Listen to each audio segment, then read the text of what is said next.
Plan and forecast the performance of your investment portfolios with an impressive accuracy rate of 94.7%, all thanks to the power of AI.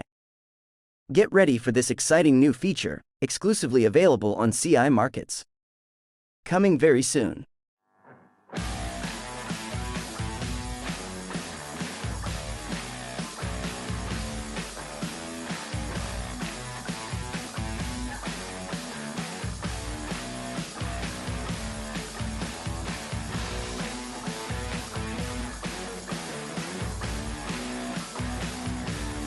Hi everyone, and welcome to the week ahead. I'm Tony Nash.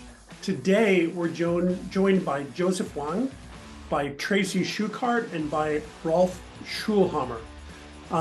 Really excited to have the view on central banks and some of the macro stuff that we're looking at with Joseph. He'll help us look at CPI, PPI, Fed, banks, and kind of the health of what's happening in the US banking system. Tracy is going to help us look at OPEC. We've had some really interesting monthly report come through from OPEC, and we'll look at the impact on crude prices. And then Ralph is going to help us look at nuclear in Europe. There's some history there since Fukushima and nuclear plants closed down, and we're just going to look at some of the kind of economics and impacts of kind of why Europe needs nuclear now, based on a report that Ralph just published. So guys, thanks for joining. I really appreciate it. I know this has been a super busy week, and I always appreciate you guys coming to talk to us on Friday. Joseph, if you don't mind, let's start with you. We just had a CPI print and of course PPI this week. And obviously everyone sees it. We're in that phase where everyone kind of sees it through their own prism.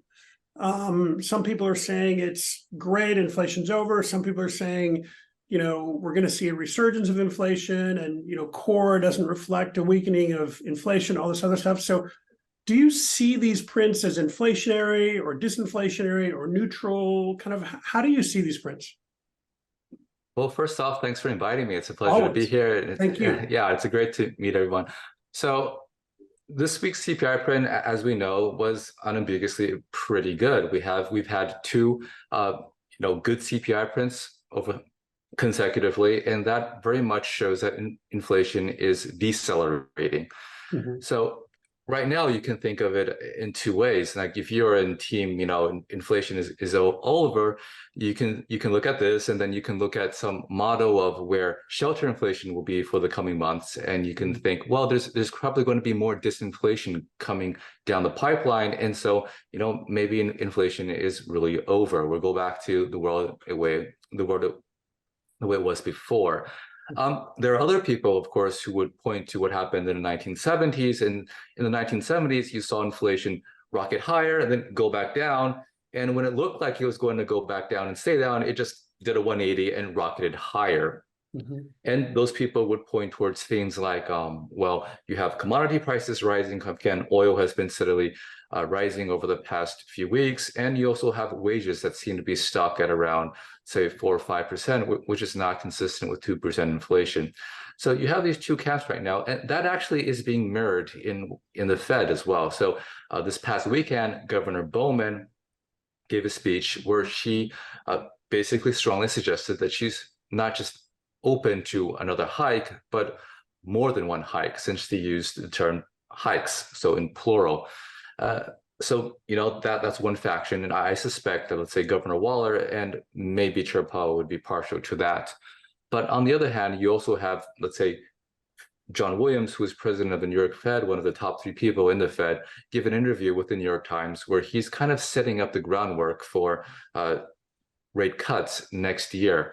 So I actually think that overall, if you look at the evidence, I think it makes sense for there to be rate cuts going forward next year, but definitely not going back to, let's say, 0, probably just going back a little bit, with an acknowledgement that inflation is definitely decelerating, but probably going to decelerate towards a level that's going to be higher, to a rate that's going to be higher than pre-pandemic. So in a sense, what I'm trying to say, that there's some truth to both those camps. Now, we could have a situation where inflation slows down, but doesn't go back to where it was before. And that's still consistent with a higher for longer framework.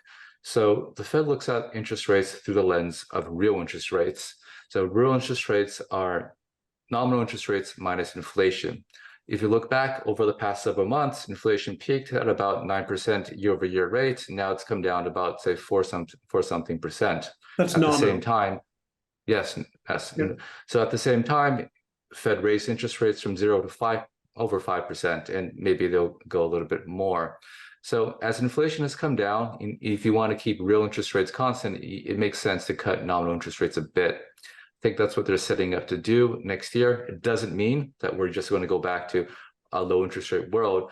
I suspect that we probably hold around 4%, 4.5% if we cut rates there for some time. So I think that that's how I read this inflation print, showing deceleration, but not towards a world that it was before.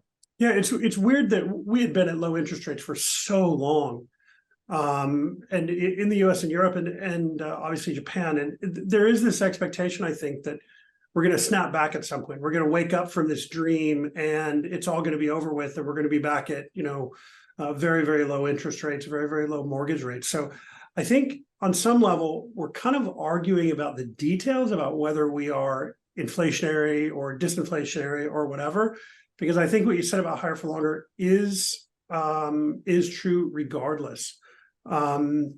We are, at least for a period of time, it seems like we're at a higher level.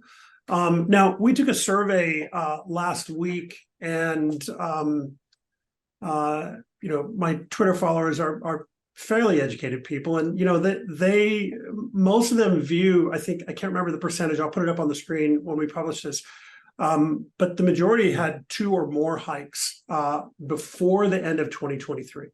That was before this week's CPI print. So what's your view of that? Do you think it's possible that there are 2 hikes before the end of 23? 2 sounds like a lot to me. So when I think back to the last dot plot, Fed FOMC members overwhelmingly suggested 2 more hikes this year. And the data has broadly come in line with their expectations. And so I think if we have another hike, we could have 1 more hike, but 2, that doesn't seem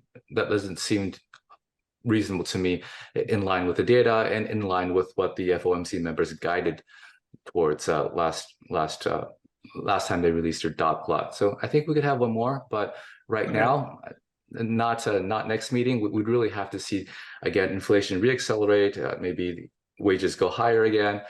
Basically, we'd have to see stronger than expected data. Right now, I think the doves on the committee have more political power simply because we've had 2 pretty benign inflation prints. Okay. Heads up, it's time for a week ahead break. With CI Markets, you can access AI-powered market forecasting for as low as $20 a month. Get 94.7% market forecast accuracy for over 1,200 assets across stocks, commodities, currencies, equity indices, and economics.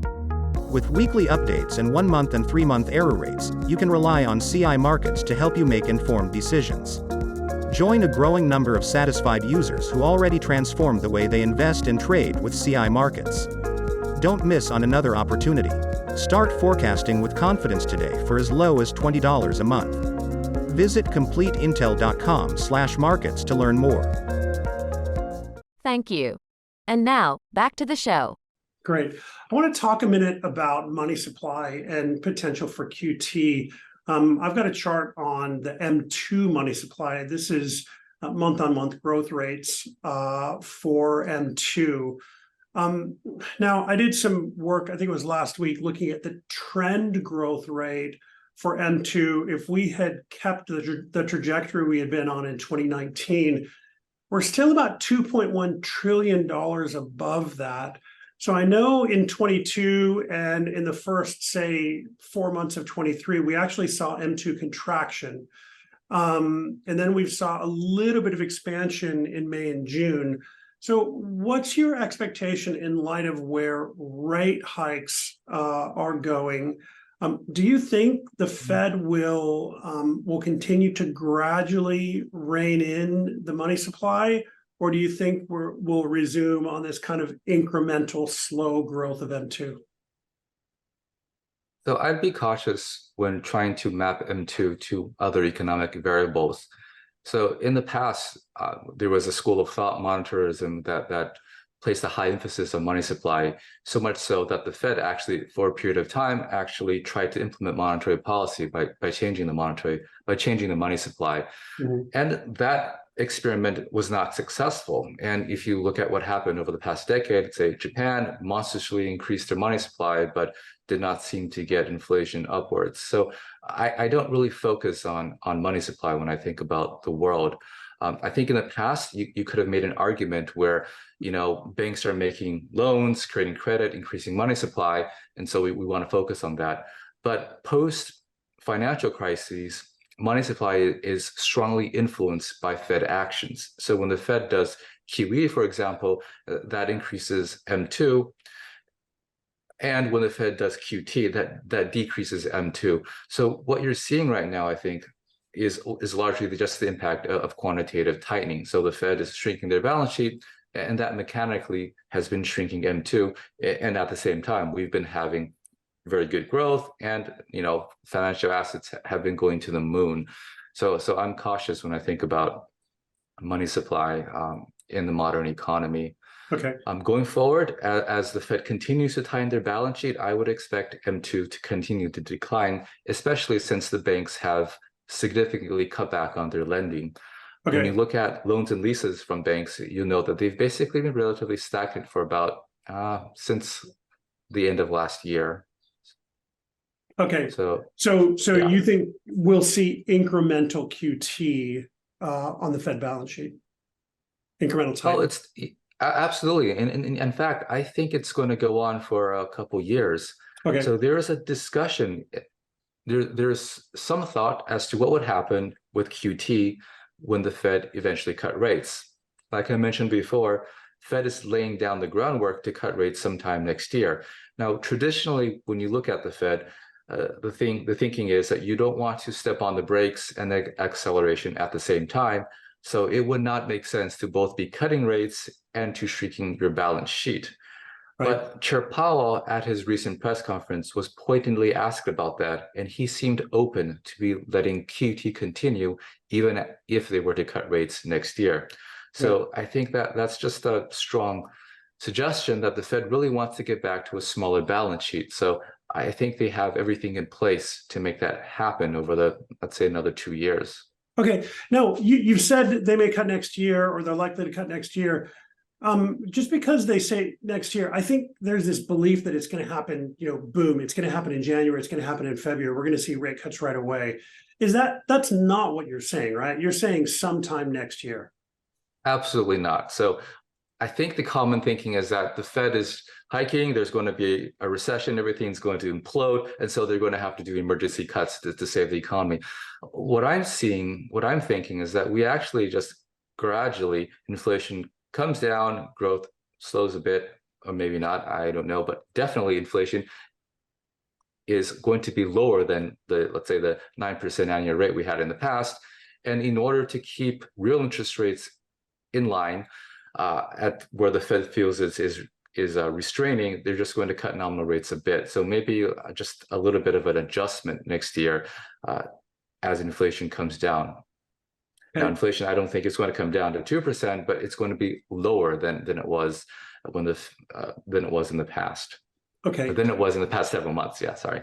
Right. Past, say, 18 months or whatever, right? That would be a nice, fresh relief for a lot of people.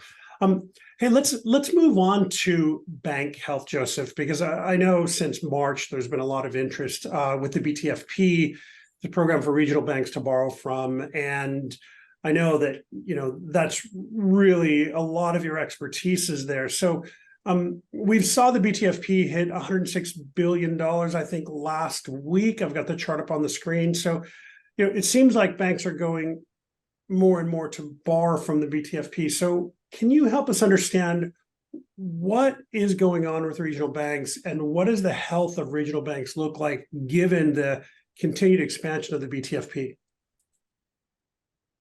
Yeah, so the BTFP is an emergency lending facility that the Fed offered around March, when we had a panic in the regional banking sector, the BTFP is really a sweetheart deal because you're able to borrow, basically borrow at one very advantageous rates, but you're also being able to borrow at par value rather than market value. So for example, if you had a treasury security and because the rates went up, it was now trading at 80 cents to the dollar, you can actually take that treasury and borrow 100 cents on the dollar against it from the BTFP facility. So it's a sweetheart deal, and I think it's expected that banks would take advantage of that. I wouldn't read that as stress in the banking system. What I think is more telling about liquidity stress in the banking system is Federal Home Loan Bank borrowing. So when banks have stress, what they usually do is not go to the Fed discount window because there's stigma there. What they do is they go to the lender of second to last resort, which are the Federal Home Loan Banks, and they did that in size in March and April. And when we look at Federal Home Loan Bank data, we'll see that their loans are actually shrinking significantly. So banks are not borrowing as much from the Federal Home Loan Banks. They've cut back significantly, and that tells me that their liquidity situation is improving significantly. Very good. Now, I've also been following bank earnings reports over the past couple months, and by and large, banks are doing fine. So what I think is happening now is that a lot of the regional banks are having their profit margins, their net interest margins squeezed a little bit because they're having to pay a little bit more to retain depositors. So even as interest rates go higher on their assets, they're also going higher on their deposit liabilities, and that's causing their net interest rate margins to contract a bit. They still remain historically healthy. They're just not as fat as they used to be. I don't think that's a reason for concern, especially, again, we don't expect the Fed to just keep hiking rates forever, right? Eventually, the Fed is going to cut rates even by a little bit, and maybe not to the low levels before, but they're going to cut rates a little bit, and that's going to give these banks a bit of a breathing room. Now, I would also take a step back and look at what happened with the regional banking sector over the past few months. Now, back then in March, it would seem like the system was imploding. There's a lot of doom and gloom, but that was never my view. Another way to look at it, which is how I look at it, is at the end of the day, Fed hiked rates. A lot of the more speculative industries in tech imploded, and all the banks that built their business models around those sectors also went down. So you saw Silicon Valley Bank, obviously, First Republic, obviously, you have the crypto banks. Crypto banks also got taken down as well. So I really think of that as more of an idiosyncratic thing rather than a sector thing. So I'm not really worried about the banking system. Great. Okay. So that's good. That, from your perspective, the U.S. banking system seems okay, if not good. Yes. Inflation seems to be okay, if not, it's trending in the right direction. So it seems to me from that perspective, the Fed banking system perspective, the U.S. seems to be okay. That's what you're telling us. I think the U.S. is doing well. I mean, if you look at, let's say, first quarter GDP, it was growing above trend. If you look at second quarter GDP, it actually accelerated, right? And if you look at GDP now, which is the forecast for this current quarter, which is very volatile and will get revised, it actually points towards further acceleration. So what we're seeing is that inflation coming down, wages continue to be strong, and of course, credit conditions, everything seems to be not very concerning. Now, if you look at credit spreads, for example, they're very benign. They've gone up from their lows, but they're still within historical ranges. So from my read, the U.S. economy is doing well. Great. Fantastic. That's so good to hear, because again, we see all these polarized views, everyone trying to make their market. And so it's really good to hear that refreshing perspective. Thank you, Joseph. Thank you very much. Hey, Tracy, let's talk about oil and gas markets a little bit. You're telling me this week about the OPEC update that came out, and the report says that demand will grow by 2.4 million barrels per day this year and 2.2 million next year. So with OPEC supply cuts that are still underway, and Saudi Arabia just extended, we talked about this last week, How big do you expect the supply deficit to be this quarter? Well, I think that, I personally think that it's going to be about 2.1 million barrels a day. We did have IEA come out. They think it's going to be about 1.7, which is actually huge for them because they kind of become the anti-oil and gas group, right? Okay. They've kind of been on that trajectory of we only need renewables. And so to hear them say that they expect a deficit, as well as they also are expecting an increase in demand, is quite impressive for that particular organization. But if we look, we have demand at 103 million barrels a day. That's literally all-time highs, well above 2019. So we're not seeing demand diminishing at any time, and both groups, because the IEA report just came out this morning, so both groups expect an increase in demand in 2024, although IEA has pared back their initial estimation from the last report that came out, and it does come in a bit lower than the OPEC report, but that generally is the case. They've been very conservative on their demand estimates. So where is that demand coming from? So, well, particularly in Asia, right? We're seeing a lot of flows in Asia. Obviously, we're not really seeing a lot of that demand come from Europe as we see manufacturing slowing down. But we are seeing demand growth in the United States. It's coming in month after month. We've had upward revisions from the EIA. And so demand continues to be very strong and to increase every month in the United States. So really, the areas that we're looking at where we're seeing a softness in demand is really just coming from Europe at this point. Okay. I think that going forward, I just kind of wanted to bring China into this a little bit because, we just had China's seaborne import numbers come in. They slumped below 10 million barrels a day, which is down for July, which is down about 13% month over month from June's 3-year highs, which is very high. And meanwhile, their onshore crude stocks have climbed at a rate of about 1 million barrels per day for 3 straight months. Not surprising. China likes cheap oil and gas. That means that I do too.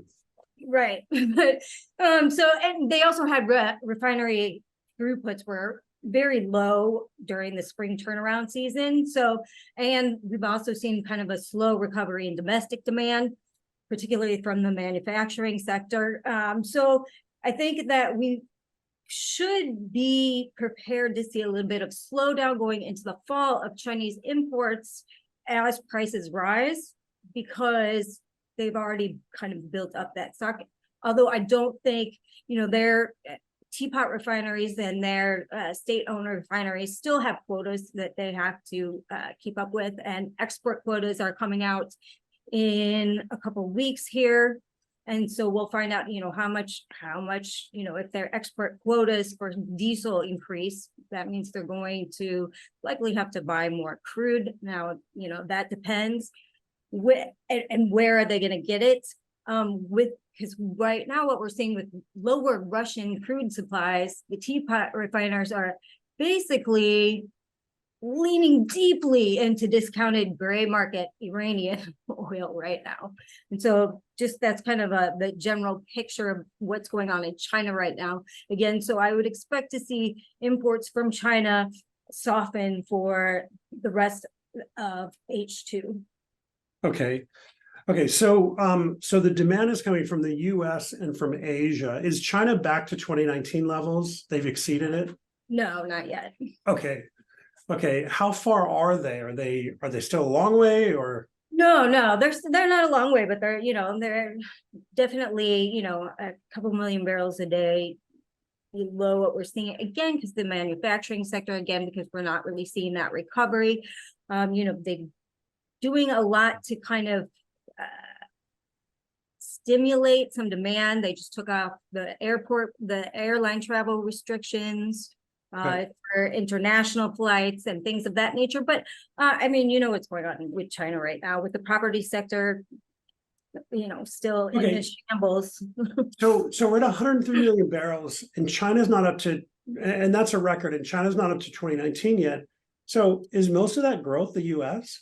So a lot of it's growth is U.S. and a lot of it's coming from other PAC Asian nations, right? India, Vietnam, Thailand, Malaysia. We're all seeing growth in those areas. Very good. Okay. And so with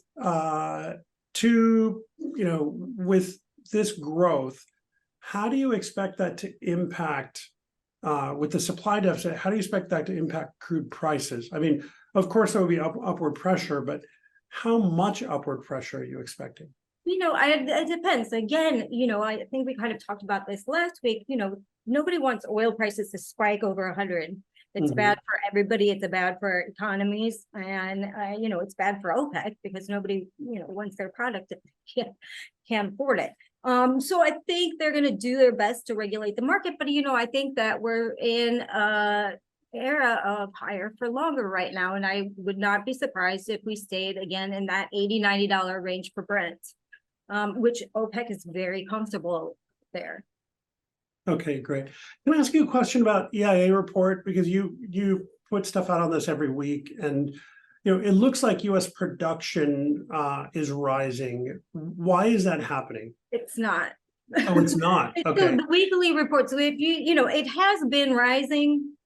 It has been rising for the first half of this year, but you know, I would pay attention to the monthly reports and not the weekly reports, even though they're lagging by 2 months, because it's pretty much just a guesstimate.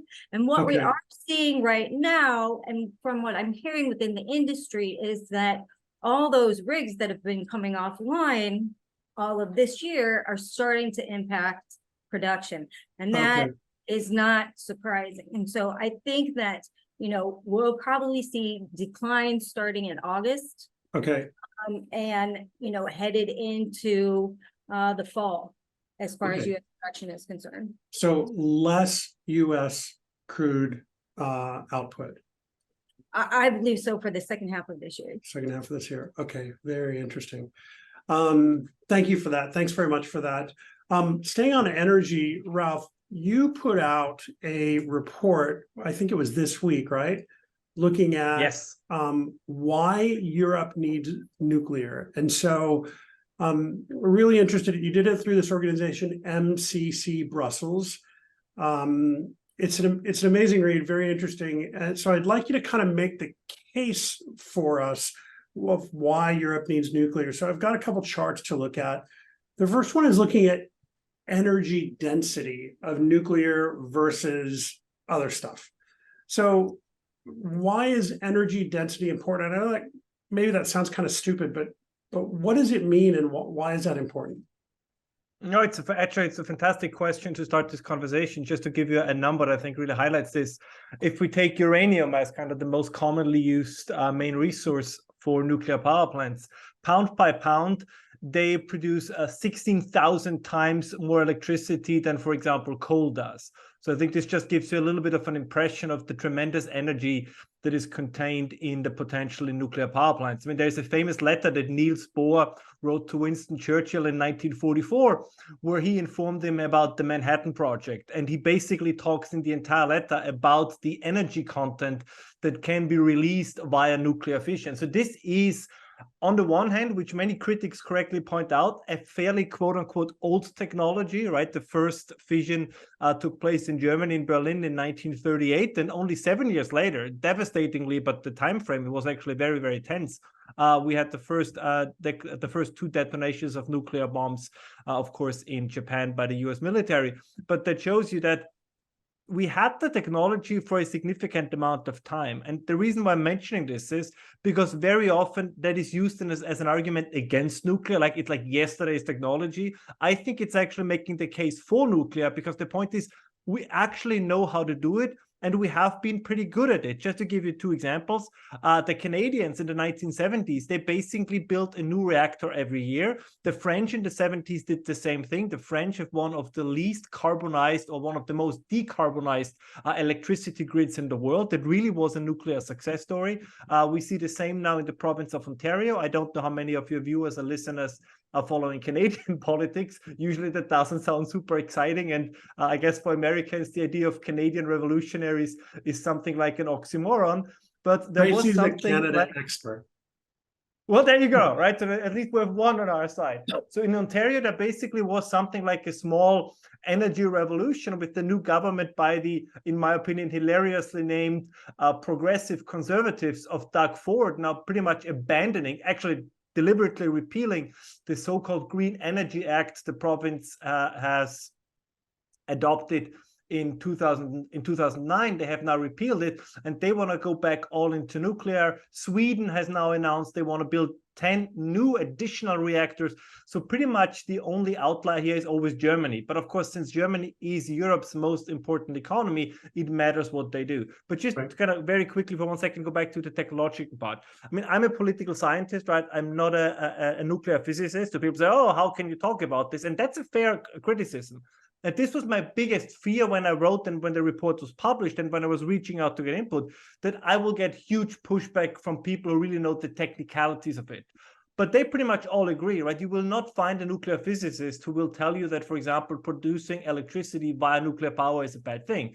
They will say there's regulation that makes it uneconomical. They will say that the political conditions are against it. But nobody will say, oh, no, we actually have better means of producing electricity, because we really don't. When it comes to this one thing, it is the best available. Yes. No, if that's the case, Ralph, then I know Germany and Italy and other places closed nuclear plants after Fukushima in Japan.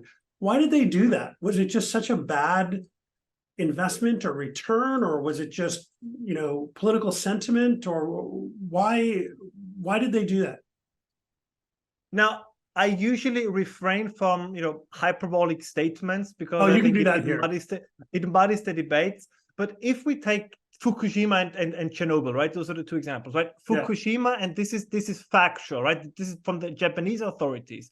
One person allegedly, supposedly, died 7 years after the incident, after cancer that developed potentially because of radiation. So they really had to get to a huge stretch to find one casualty of after what happened in Fukushima, which really was a once in a millennium tsunami. So you could say Fukushima tells you stop nuclear, but I think you can make the opposite case, that nuclear power plants, their quality has gotten so good that they pretty much survive a tsunami with barely anybody dying. And just to give another example, in the 1970s, I can't speak Chinese, so I'm not saying the name of the dam because I'm probably going to ruin it, but a dam broke in China that killed between 26,000 and 240,000 people. So again, the numbers vary. Let's take the lower end. Let's try to be very conservative in our estimates.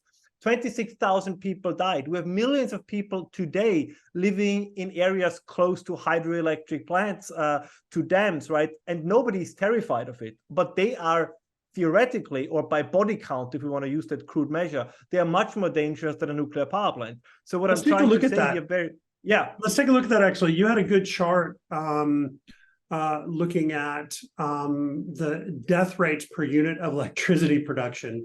And it seems a little bit grim, but it's very interesting. Looking at coal, oil, biomass, gas, hydropower, and so on. And so obviously nuclear is very, very low. There are more deaths by wind than there is through nuclear. And so, you know, I asked the question about why did Europe, or at least Germany, Italy, and some other places, close down some nuclear plants. It looks like polling is showing that people in Europe are more open to reopening or restarting nuclear plants. Yes, that's true. And I think the main reason is, and this was kind of the hyperbolic part, because people were, for lack of a better term, I would say they have been lied to, or they have been brainwashed. And let me give you another example just recently. All of you American listeners probably know Tulsi Gabbard, right? I don't know if she's still a Democrat, she's now a Republican, but the little bit of a firebrand, and she's very entertaining. but she had this massive tweet, right, which she said, President Biden must do something because Japan is releasing former cooling water in Fukushima back into the Pacific Ocean, and this will have a huge impact on the food supply, and the Pacific is going to be, radiated, and everybody is going to die.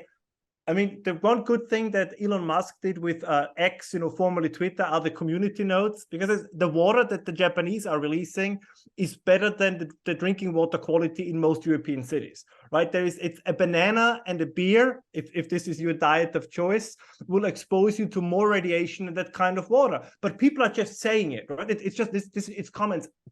Nuclear was involved, it must be deadly. Right. And this is really the kind of mentality that most Europeans have imbibed. But what last year, of course, did with the energy crisis is that all of a sudden people realized, wait a moment, if my electricity bill, my heating bill doubles or triples, if all of a sudden I cannot simply rely on, I plug in my gimmicks and they work. So then you take a second look at this and you say, well, but okay, like Chernobyl, which by the way, just as a quick add-on, was a fact mostly producing plutonium for the Russian military. It was kind of a sidekick, was the electricity production, at least in the reactor in question. People say, but does that really also apply to German reactors, right? Does that apply to Swedish reactors? Does this apply to French or Canadian reactors? And people, good for them, right? They are taking a second look. And just as a last point, it's good that they do, because we need, and I think also what Tracy said really dovetails with this, or actually precedes this, the world remains hungry for energy. I mean, the International Energy Agency pretty much, I think, what did they say? They said peak is going to be in 2019, and by 2030, it's going to be at 75 million barrels a day or something. And now it's like, it's probably going to be 105 million barrels per day. And I'm sure that in 4 years, they're going to say it's going to be 120 million barrels per day. Sure. So the world needs that energy. And the last point, the argument, right, that forget about nuclear, wind and solar can do it. I mean, I'm an agnostic when it comes to energy. So if we get the solar energy to really harness the power of sun radiation, I'm all for it. But currently the capacity factor, basically the factor that says what is the percentage of the ideal conditions under which an electricity producer produces electricity? Like for wind onshore and offshore, depending where you are, it can be up to 30 to 40% under ideal conditions. But for example, solar in Europe is 11 or 12%. Okay, so let's talk about, while you're on that, let's talk about the German energy mix. You've got some, since Germany is the kind of the manufacturing driver of Europe, you had some charts in on the German energy mix and energy prices. It was really great to have those side by side.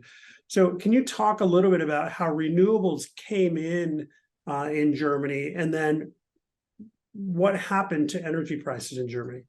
Yeah, this is another one of the stories. I think Tracy recently posted a picture of, I think, a new Ford electric vehicle that cost $150,000.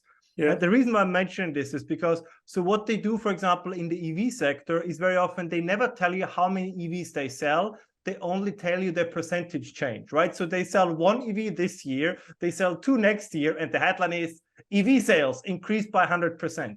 And this is the same thing they did in the German electricity market, right? Everybody now says, Ralph, what you're talking about nuclear, look at it. Now 65% of electricity in Germany is produced by wind and solar. Yes, of course it is. If you take everything out that's not wind and solar, you're going to end up with 100% wind and solar. It's just going to be hugely expensive. And this is the other trick they say. They only look at electricity produced. They don't look at electricity consumed, because they don't tell you that Germany is now buying energy, or electricity to be precise, from the Czech Republic, from French, and from other states. So this is a game with numbers in defense of particularly wind and solar, which I believe, and as I said, I'm an agnostic. If they improve these technologies, or if we finally get these miraculous batteries that we've been promised now for 20 years, that's a game changer. Like, if the technology changes, I'm the first one to say, let's look at this again. But at the moment, it's statistical tricks that try to basically justify one inferior form of electricity production to a superior one. It's the same thing, right? I always get now these emails that says, well, we have this model that says that Germany can run 100% on renewables. Well, I think they are running the experiment right now, right? I don't need your model. They are trying it while we speak, and it's not working. So it's the same when you have some guy who's, is in reality, and then the other one waves a study at him and says, but your reality is wrong. It's very Hegelian, it's very German in a sense, right? This idea that reality has to adapt to theory and not the other way around. It's but this is kind of a little bit, yeah. So do you know how much governments in Europe have put toward renewable energy in the last 20 years? I'm just curious if you know that number. It's got to be hundreds of billions or trillions, I would think. There are different estimates. I mean, in the last 12 years, I think overall we've spent worldwide 4 trillion. The bulk of this was spent in Europe and China. I can't give you the precise numbers, and again, because a lot of this is done, let's say, directly and indirect financing, then the whole subsidy scheme. So it's very tricky to get the real numbers. I think they are much higher than we think. Sure. And it shows you another thing, right? I know that you know much more about China than I do, so I hope that we can have a conversation about this one day as well. But this is another thing. They say, look at China, look how massively they expand their renewables, which is true. But if you look at the numbers, I think Dr. Nash kind of recently in a podcast said, and I have very much faith in the things that he says, if the Chinese would keep up expanding their renewables as they do at the moment, and if we assume that they don't have to be replaced, which is of course a huge assumption that is unrealistic, as he himself says, it would take them 211 years to go fully renewables. So even the world's leading spender on renewables, and they know this, right? This is why the Chinese still invest in coal and still invest in nuclear. Mm-hmm. So Europe is a little bit in the energy sector. The shift is happening. It's like an ocean liner that tries to turn around. But as a concluding remark, right, without energy, deindustrialization is a fact. Again, we can turn and twist the numbers. We have the statistics, we have the numbers, we know what the companies are doing, right? We know where BASF is going, we know where other companies are going, and this is a very, very harsh reality. And so far, again, if this is possible one day, I'm the first one to be for it, but so far, the favored sources of electricity and energy have not delivered what they were promised to be capable of. So it looks to me, based on your charts, that as renewables have taken over more of the fuel source in Germany, prices have risen by 70–80%, something like that. And given the subsidy that's gone in from European governments, it just seems odd that that's the return. No, it's 80% rise in energy prices. Just as a quick thing on this, and as I always say, I'm an agnostic on this, but it's frustrating in a sense, particularly for consumers. Like we constantly hear with this border fraudulent way of calculating it, the so-called leveled cost of energy. Like we're constantly told that wind is supposedly the cheapest of all forms, followed by solar. But every statistic we look at, Germany, Denmark, Great Britain, everywhere, costs of electricity increase proportionally with the share of renewables. So again, as I'm an agnostic here, but somebody needs to explain this to the people. They see the large electricity bills, right, and people on TV still tell them, oh, this is also cheap, it's amazing. Well, okay, then where is the cheap electricity? Yeah, so and this is, I think, the frustrating thing. I live in Texas, so I'm shamelessly pro oil and gas, but we have, I think, the largest wind energy field in the US. And that started, I think, in 1995 under a guy, an obscure guy we used to have as governor called George Bush.